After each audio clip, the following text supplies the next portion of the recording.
exhaustivo de eso. Estoy totalmente de acuerdo que es algo que es parte de, y sí uno lo piensa. En el caso de ese memorial, el concurso nosotros lo planteamos con una piedra laja que no nos dejaron hacer, por varias razones, porque era una piedra escasa, porque había un tema de reconstrucción y está enfocado a eso. Nos parecía que ese hormigón que tiene un pigmento gris iba a tener, sabíamos que iba a tener en distintos puntos tiene distintas exposiciones a la humedad y al sol. Pero también, por un lado, el clima cambia, por otro lado la ciudad cambia, o sea, hoy día hay un teatro al lado que obviamente afecta el viento, el sol, etc. Hay mayor o menor polución. O sea, creo que sí, que sin duda hay que tenerlo, pero no es tan controlable en el sentido de que hay muchas cosas que nos afectan. O sea, yo, como ejemplo, o sea, ayer estuve en una visitadora como en Yico, por ahí, y claro, una casa que no sé qué, que más o menos uno se ponía, pero cuando se pone una casa al lado y le tapa el sol a esa casa, obviamente que son cosas que no podemos controlar, en el sentido que la transformación de los materiales también está afectada por la transformación del contexto en el que los instalamos. Yo me refería más fundamentalmente al tema material, porque claro, cuando la gente a veces pide la casa sólida, ¿no es cierto? Cuando la gente pide la casa sólida, apela un poco al sentido común, ¿no es cierto? No son arquitectos, pero saben de alguna manera, porque han visto, sobre todo la gente mayor, cómo envejece el ladrillo. Esto es cualquier cosa, ¿no? Entonces, claro, el tema más bien urbano, ¿no es cierto? Que lo que se te ponga adelante o atrás no tienes control. Pero sí habla del oficio, ¿no es cierto?, de los arquitectos, de la experiencia en obra, de saber cómo evolucionan las cosas. Y eso el cliente probablemente a lo mejor no lo tiene tan claro, y uno podría incorporar eso, ¿no es cierto?, programar esos escenarios del material. Y lo mismo con la estructura. Cuando uno genera el esqueleto, uno de alguna manera genera el soporte donde se van a modificar muchas cosas, pero va a prevalecer aquí la estructura. Por lo tanto, los dos temas, materia y estructura, tienen que ver muy directamente con la temporalidad de la obra. Y claro, cuando tú hablabas, Ricardo, no me acuerdo cuándo, de educar un poco al ciudadano, a la persona, y creo que también a lo mejor nosotros deberíamos escuchar el sentido común, ¿ya? Estas añoranzas, que a veces son prejuicios, de acuerdo con eso, también tienen que ver con un cierto conocimiento. Los carpinteros también lo tienen, saben qué pasa con los materiales, qué pasa con la estructura. Ese es un conocimiento que a lo mejor nosotros deberíamos recoger también. Eso más me refería yo. Yo creo que yo creo que sí, que efectivamente hay una cosa como que de repente uno tiene que ser bien práctico y pragmático como para entenderse con gente con el interlocutor. Y cuando luego a una persona le explicas que una casa de ladrillo estucada va a tener una duración X y le va a costar X cantidad de recursos cada 3 años pintarla para que se mantenga bien, o que su plusvalía va a ser tal o cual, versus dejar el ladrillo, pintarlo sin estucar, las personas entienden. O cuando, o sea, a mí me tocó hace varios años hacer una casa que tenía que ser blanca, hay una posibilidad era estucarla y la otra posibilidad era hacerla en hormigón a la vista pintado blanco. Efectivamente era más costoso. Pero cuando ese dueño, que tenía la posibilidad de hacerlo en hormigón a la vista pintado, entendió que el ahorro que iba a tener y la preocupación que iba a tener, o sea, ahorro, preocupación, etc., en hacerlo en ladrillo estucado versus en hacerlo en hormigón o en un ladrillo visto, claro, pero de una manera súper práctica. O sea, creo que también hay que saber tener un diálogo súper concreto, concreto y práctico con nuestro interlocutor. Sí, yo creo que estamos de acuerdo con la practicidad que hay que ejercer. Y lo otro, igual es entender que uno no puede tener control sobre todo. O sea, esa idea del arquitecto que está como arriba y controla todas las variables es muy ingenuo, porque al final hay muchas variables, demasiadas variables. En cuanto a lo que hacemos nosotros, obviamente se toman todas las precauciones para que dure lo más posible con los recursos y con la tecnología que existe.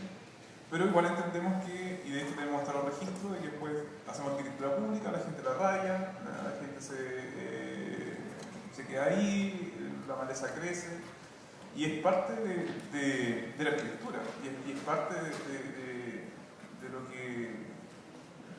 lo que hacemos. O sea, probablemente es porque igual en el último periodo todo es demasiado visual. Entonces, esta fotografía el día 1 con esta cosa impecable, creemos que es lo que va a trascender. Pero no es así. O sea, eso es algo como para la arquitectura, pero no se profundiza con eso. Entonces,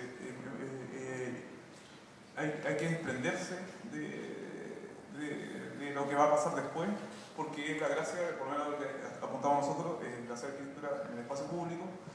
O ahora estamos haciendo unos talleres en Quinchamalí para las personas que hacen CREA, y obviamente ya ocupan el espacio interior como sea, donde hay que hacer el mejor contenedor posible. Y yo no le voy a decir a la señora, no, sabe que esto no lo pinte, ¿cómo? No, sería poco ético y sensato. Entonces, finalmente uno tiene que saber hasta qué punto realmente es lo que se controla o lo que se maneja y qué no. Y no con una idea servicial, sino que uno como arquitecto tiene una visión que es mucho más amplia que el mero hecho de cómo finalmente las cosas envejecen. Entonces, por ejemplo, en el caso de Quinchamalí, estos contenedores, que son estos talleres, conforman una ruta en Quinchamalí. Entonces tú ves este muro en el pueblo. Y eso es de nuestro interés. No realmente si la señora, cómo después lo mantiene o cómo después lo envejece por su propio uso. Porque igual hay un grado de desprenderse de la obra y no considerar que es una imagen estática, perfecta, de render, de foto, de revista, de lo que sea. O sea, eso está bien, pero evoluciona. Y obviamente en los aspectos técnicos, que como dice Ricardo, hay que ser práctico en cómo las cosas se hacen, en función de, y cómo ir explicando para que funcione. Sino yo me refiero a que hay obras que son mejores envejecidas que en el día 1. Y eso también es un arte. O sea, se agradece volver a una obra que con el tiempo ha mejorado. Los parques son así. Un parque antiguo es mejor que otro. Claro, a eso me refiero yo. No es que yo diga que haya que preservar la foto del día 1 y hay que proteger, ¿no es cierto?, aquella idea del arquitecto autor, sino más bien cómo hacer para que efectivamente sea mejor la obra cuando ha pasado el tiempo. Claro, sí. Y las ruinas pasan lo mismo. Uno ve un silo arruinado en Linares y probablemente es mejor que cuando estaba funcionando. Y eso para nosotros son referencias concretas de lo que hacemos. O una torre de agua que ya no la usan, pero almuerzan abajo de la torre, la sombra de la torre, es mejor que el día 1. Entonces, esas son nuestras referencias, por lo menos, y es lo que apuntamos. Entonces, igual es difícil, como lo plantean, entender qué es envejecer bien y qué es envejecer mal. O sea, podemos tener opiniones diferentes de cómo envejecer las cosas. Pero mientras provoquen vida, todo bien. Yo me quiero meter en la conversación. No he hecho estas cosas, pero igual me interesa porque, claro, yo tomo en cuenta lo que dice Pablo. Pablo habla sobre la nobleza del material, y creo que cuando se habla del material, en la nobleza se habla también de la viveza del material. Ya este material está vivo. Y al estar vivo, claro, genera una interacción entre las personas. Yo si me paro frente, por ejemplo, a la estación, al aeropuerto de Madrid, por decirte una cosa, al aeropuerto de Santiago, yo no estoy casi interactuando con el aeropuerto en sí como una experiencia áptica, estoy experimentando una experiencia óptica ya frente a mirar las cosas, y a lo mejor el ojo en realidad lo que está buscando es tratar de ver la falla, ¿ya?, en vez de otra cosa. Entonces, cuando yo me enfrento a un monumento, a un elemento que tiene nobleza de material, ya me estoy hablando también de un elemento vivo, y de alguna manera con ese elemento vivo yo interactúo, ¿ya? Y puedo interactuar bien o puedo interactuar mal. Por ejemplo, usted podría interactuar muy mal y yo podría poner combustible abajo y podría quemar la cara. Pero no ha pasado eso. ¿Y por qué no ha pasado? Porque en el fondo eso también se transforma en un referente. Tiene cierto valor icónico, tiene cierto valor simbólico, ¿ya?, para el grupo de personas que lo utilizan. Le encuentran ese valor simbólico del elemento frente al humedal. Y bueno, y eso durará lo que dure el valor simbólico que tiene, ya también. O sea, va por un lado hasta el envejecimiento del material en sí, pero por otro lado también está esa relación entre el usuario, ya, y el el monumento o el elemento y cómo esa relación se va dando. Y a mí me parece fantástico que llegue alguien y la pinte, que le pegue, que la golpee, que agarre un martillo y trate de romperlo, que se roba un pedazo de madera, ¿ya? Porque creo que es como uno interactúa es como uno se comporta en realidad con los seres vivos, ¿ya? Interactuar. ¿Alguna otra pregunta? ¿Comentario?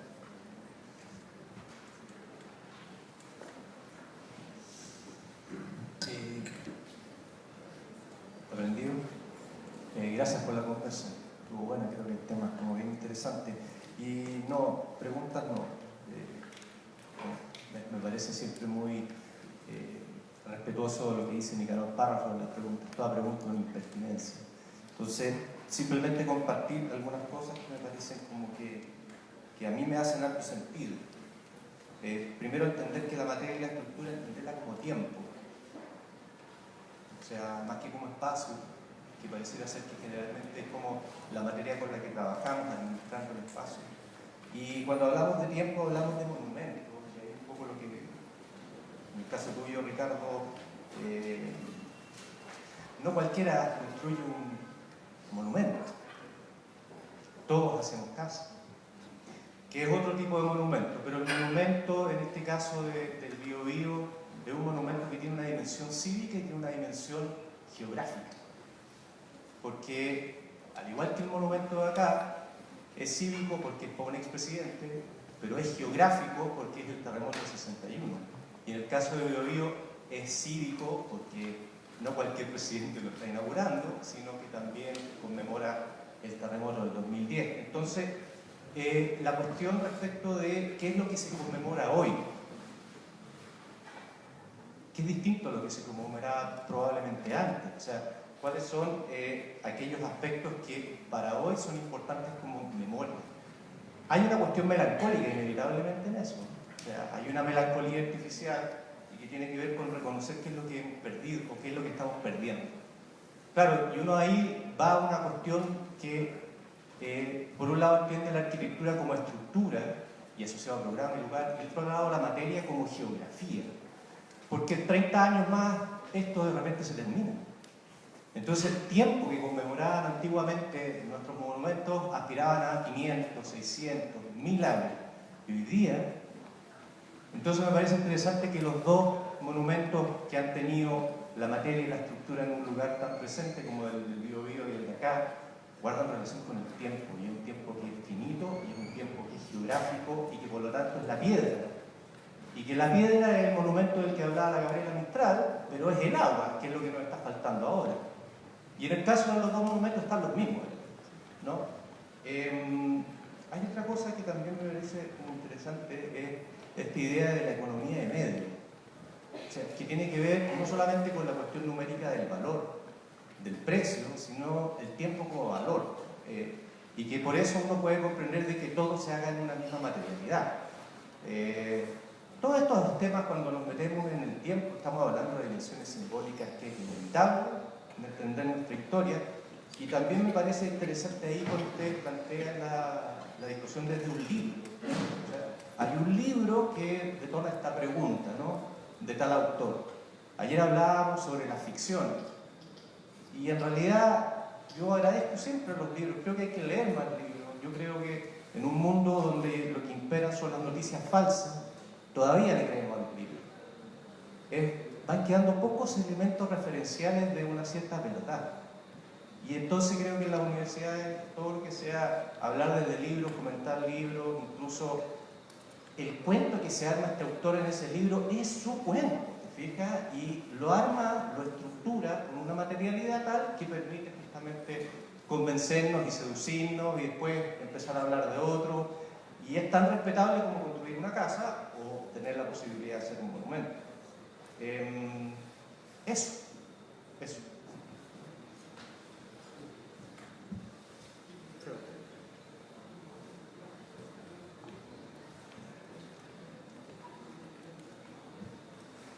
Un pequeño comentario y en relación a lo que había planteado Ricardo I. Y también a lo que dijo Sebastián Sebastián de la Fuente, sí. Y tomando la idea del libro y eso, me parece muy interesante, y si lo pudieras desarrollar un poquito más con tu compañera, el hecho del libro de Pedro Alonso, que se hablaba de la materia, y me parece muy interesante cuando tú dices que cuando se hace un enfoque de una cosa y que eso deja fuera muchas otras, entonces me llama la atención que claro, como dice Sebastián, el libro crea su cuento y uno puede decir, y ese libro crea un relato. Entonces cuando alguien crea un relato, y entonces a mí me llama la atención que arquitectos tan jóvenes como ustedes, y que se dan cuenta que es como un relato y que eso deja fuera otras cosas, entonces eso me parece interesante, y si lo pudieran desarrollar un poquito más, eso que hablabas tú de que hay arquitectos que se están preocupando de otras cosas, y también es como importante decirlo también que desde dónde se crea ese relato, y que ustedes, y que tú lo ves, o sea, siendo un arquitecto joven, y también entiendo un arquitecto que es del área más regional, y que ahí también tendría otra dimensión también desde dónde se crea el relato. Bueno, hay un libro, Blanca Montaña, que publicó un montón de obras chilenas, que puede ser como uno de los hitos de esta idea de lo que es la arquitectura chilena. Lo que, bueno, a nosotros nos ha tocado estar afuera, en Venecia, en otras partes, y como dices tú, siendo arquitecto joven, somos de Concepción, te relacionan con peso, lo que sea, porque está esa idea. En ese sentido, está bien, porque era algo que no existía. O sea, se pavimentó algo muy inconsistente en esta generación, donde estás tú, donde estás Sosa, y bueno, muchos más. Y eso súper bien, porque finalmente deja una plataforma en la cual la generación siguiente se puede sostener. Pero a lo que iba es que, ¿y qué hacemos con eso? ¿Más casas en la playa? No creo que sea necesario. No porque las casas de la playa no tengan ningún interés arquitectónico, no quiero ser como tajante con eso, sino de que como la buena arquitectura, que por razones lógicas las personas sentían que o los arquitectos tuvieron la oportunidad de ejercer con mayor libertad en estos contextos idílicos de hacer una casa en la playa, y no una municipalidad, por ejemplo, que eso no es un problema del arquitecto, sino un problema de cómo la arquitectura estaba funcionando. Hay una oportunidad. Entonces, evidentemente, todo este background, todo este peso que ya existe, debiese permear a otros puntos, como desde una junta de vecinos hasta una banca, que es parte de lo que hacemos. O sea, ¿por qué yo no puedo ser autor de una banca? Y nosotros ganamos el premio Obra Distinguida de la Bienal de Chile este año con ese proyecto. Entonces, apunta a esa dirección, de que finalmente la buena arquitectura tiene que empezar a considerar otros campos, y puede surgir de la inquietud de los arquitectos, pero igual deben haber cuestiones políticas que sinceramente me pueden interesar, pero no estoy metido en eso, ni tampoco de mi interés, pero de involucrarme, pero cómo finalmente la arquitectura, la buena arquitectura, los buenos arquitectos pueden llegar a ejercer de manera más efectiva, y que finalmente Blanca Montaña de 30 años más sean edificios públicos, sean parques, sean bibliotecas, no por una cosa como altruista, sino es una cuestión lógica de que si finalmente se pavimentó esto, ¿cómo permea a otro área? Y que no sea por la vía sacrificada del concurso, por ejemplo. Que imagínate la cantidad, el volumen de trabajo de todas las oficinas que ganan el segundo o el tercer lugar, y que son excelentes oficinas también. O sea, hay un cuento o por ejemplo, que en los mismos proyectos Bob o Sergio, el arquitecto es una especialidad más. No es el autor que finalmente no puede ir a visitar la obra. Entonces hay una cuestión de que obviamente el gremio está todo súper preocupado de la materia, está bien, de los relatos, está bien, pero hay cosas prácticas que finalmente como los buenos arquitectos van ejerciendo y corriendo los límites en cuestiones concretas. sea, el mismo proyecto usted, el memorial, ahora con el teatro, son las obras de arquitectura contemporánea, la única que tiene Concepción probablemente en los últimos 10 años. Eso es absurdo desde cualquier punto de vista. Si supuestamente el estado de la arquitectura chilena es súper bueno, no tiene sentido. Entonces, hay algo que hay que evolucionar. Entonces, bueno, nosotros hacemos proyectos vía concurso, pueden ser tomados autoencargo, autodiagnóstico, como quieran etiquetar, autogestión, da igual. Pero finalmente apuntan a esa dirección. Obviamente está esta discusión muy disciplinar de la forma, de la materia, de la estructura, de la geometría, de la composición, como decía Carolina, pero no nos hemos interesado en hacer una casa, por ejemplo. Finalmente, ¿en qué ejercemos, en qué ponemos nuestro esfuerzo? Si finalmente, en términos prácticos, vamos a ganar lo mismo, pero hay algo en que empezar a colonizar. A nosotros nos interesa llevar arquitectura de autor donde la arquitectura de autor no llega.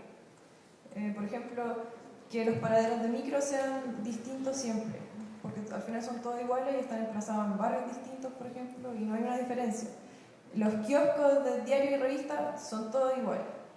Eso es porque no hay un arquitecto que esté pensando en que los kioscos pueden ser distintos siempre. Las bancas de los parques son todas iguales, se encargan por un catálogo, cuando cada parque podría tener su propia banca, por ejemplo.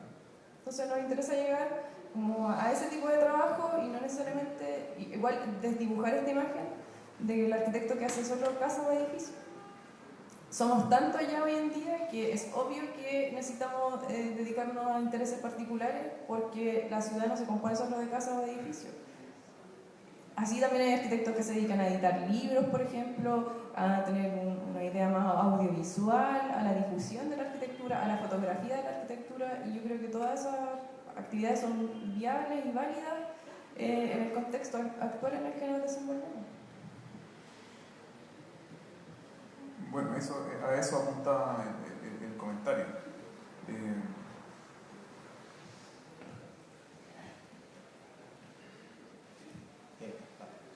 Bueno, antes de hacer la pregunta pertinente, como diría el profesor Antonio, quería agarrar un poquito la cola del Blanca Montaña y la arquitectura chilena y todo eso. Yo siento que entender, por ejemplo, Blanca Montaña, Montaña Blanca, entenderlo como algo distinto a un producto de marketing, ya que lo que intenta hacer es posicionar un producto, una imagen, un discurso internacional para vender.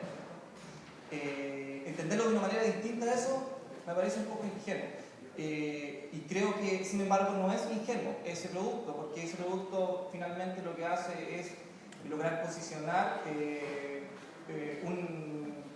cierta estética, cierta visualidad, ciertos materiales, ciertos recursos, cierta manera de construir, de entender la arquitectura como en una posición hegemónica respecto de otras, de muchas otras, como dicen ustedes, de muchas otras prácticas arquitectónicas o como sea. Lo mismo pasa, ¿cierto? Más a modo personal, y quizás aquí es un poco más pertinente, pero lo mismo siento que pasa con las escuelas de arquitectura luego. Hay Blanca Montaña, ese mismo producto, que no está asociado a cierto sector, que está asociado también a uno que tiene una presencia muy potente, a una escuela que tiene una presencia muy potente, muy importante en Chile. Y que luego, sin embargo, donde hay, en un país, sin embargo, donde hay muchas escuelas de arquitectura. Pero eso, si uno mira en ese corto periodo de tiempo, que no es más de 20 años, hay cierta relevancia que toman otras escuelas que, sin embargo, no hacen otra cosa que reproducir ese discurso hegemónico que está posicionando un sector. Yo me acuerdo que cuando entré, no sé, la digo Portales, era la que estaba como media de moda, además de pero mi posición de estudiante supongo que me permite serlo. Luego ahora es como San Sebastián, y que todo bien, como que hay recursos, ¿cierto? Hay recursos, hay discursos también, pero que yo no los veo muy distintos a los discursos hegemónicos. y que por lo tanto los que a mí me interesan son precisamente los que están quedando fuera, porque por el simple hecho de que están quedando fuera. O sea, no digo que sea más interesante, solo digo que porque por algo están quedando fuera. Pero como tengo que hacer una pregunta y no tiene nada que ver en todo caso, pero me interesa particularmente, personalmente, el tema de los recursos. ¿Sí? Supongo, no sé cuáles fueron, cuáles han sido, si fondar, si son municipales, qué sé yo. Y lo otro es sobre un proyecto en particular que es el del invernadero. Y ese se queda en el colegio o se va a mover, si es así donde se mueve, cuál es como el futuro de ese proyecto en particular, porque los otros están como fijos, pero yo tengo la impresión de que ese otro que estaba en el colegio, pero ahí no se queda. Sí, ese proyecto, bueno, no tiene fundaciones, puede tener prácticas, pero no se mueve. Y respecto a lo que comentaba del fondo, todo eso, hay mucho más. Así que deben postular. Sí, lo de los fondos no son necesariamente de arquitectura ni del arte. O sea, igual hay algunos que son fondar, pero hemos postulado, por ejemplo, varios INCUB. INCUB tiene varias líneas de financiamiento y también a fondos ministeriales. Por ejemplo, el Ministerio de Medio Ambiente tiene un fondo que se llama FPA. A ese también hemos postulado, pero no siempre han estado ligados al área de la arquitectura, y eso ha sido un desafío para nosotros, como poder encasillar un proyecto de arquitectura que compita con una diversidad de proyectos de distintas índoles profesionales. Lo que es pertinente como a la base del concurso. Exacto. Sí, pero siempre es así. Bueno, un concurso de arquitectura, finalmente tú igual tienes que responder una pregunta. Y respecto a lo que tú decías de esta idea hegemónica, yo no digo que eso esté mal. O sea, el nivel de la arquitectura está por acá. Entonces, es como ese nivel permea otras cosas, porque finalmente igual hay un sesgo de que lo social, no, voy a reunir una comunidad, tengo 4 palos y un par de cosas, y es horrible lo que hacen arquitectónicamente hablando. Pero como tiene el sello de que fue social y se preguntó a la comunidad, todo bien. Entonces, no, la arquitectura es una disciplina rigurosa, entonces esa disciplina tiene que permear a otra área. A eso apuntaba el comentario. No a que haya como esta cosa que como mal. Está bien, hay personas que siempre así, hay personas, universidades, etcétera, que van empujando y eso, ese esfuerzo, y eso hay que reconocerlo, porque ser arquitecto requiere mucho tiempo, mucho trabajo, y eso está súper bien. Solo cómo permea a otra área y a otra escala, y a otras situaciones y a otras cosas. Bueno, la última pregunta y Hola. cortita. Yo vengo a hacer cierta reflexión que diré correcto, ¿no? Digo que la arquitectura sirve como para representar la sociedad, y la sociedad chilena trata de ser 100% escéptica, o sea, diciendo que hacer que la vida como la sociedad tiene que vivir como haciendo referencia a otra arquitectura, pero la realidad sería, habría que pensar en la sociedad chilena pensando a través de qué quieren los chilenos. O sea, yo diría que nos falta representar la sociedad marginal, o sea, tenemos que representar a ellos, que es lo que piensan por ellos, y porque nosotros pensamos que es más rica por la sociedad, por la política, por la gente externa. Y eso sería dar la diferencia de que hay arquitectos que hacen su arquitectura por su propio gusto, y hay arquitectura que se hacen por la política, mientras que la verdadera sería hacer referencia a la comunidad, a la vida de la gente que piensa como la propia perspectiva, su propia paradigma. Entonces, ¿sería eso o no? Voy a tomar la palabra ya.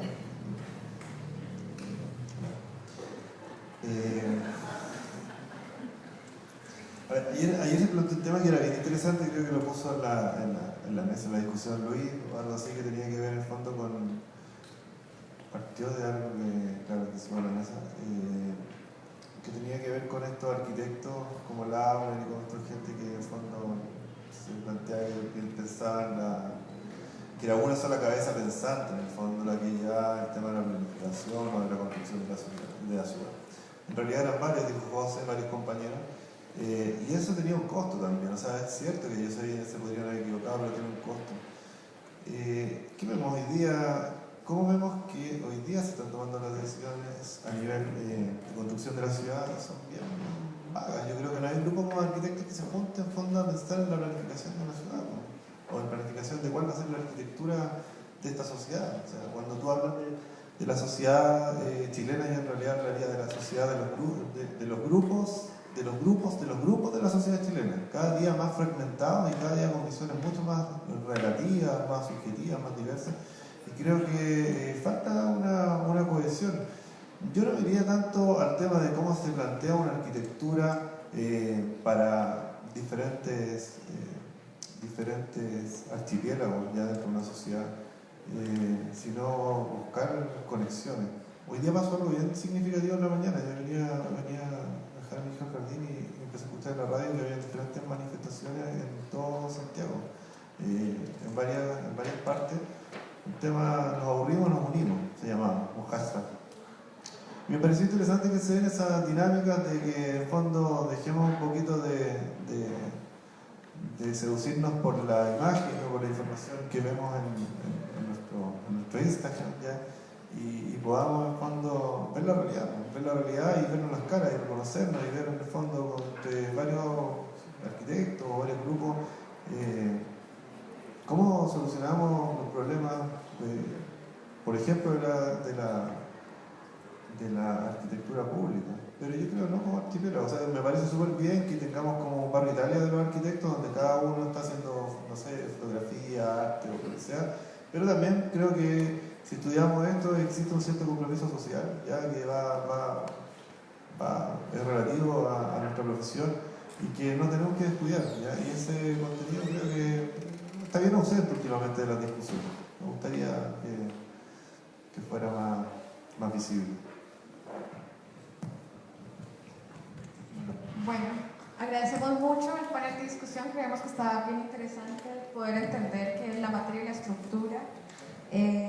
Al final también dependen de muchos entes externos a la arquitectura, ¿no? O sea, no solamente hace parte, o sea, puede ser autoencargo, donde nosotros mismos podamos decidir qué materialidad, la escasez de recursos, pero también puede ser un ente político donde la permeabilidad de la obra también es necesaria, ¿no? Entonces, como lo interesante es como tener estas posturas encontradas, y no tanto encontradas, sino fortuitas, de las que la arquitectura hace parte, y cómo enfrentarnos a ella, cómo el tiempo también define ciertas materialidades, cierto pensamiento y discurso dentro de nuestra disciplina. Así que les agradecemos mucho por venir y un aplauso para nuestros invitados.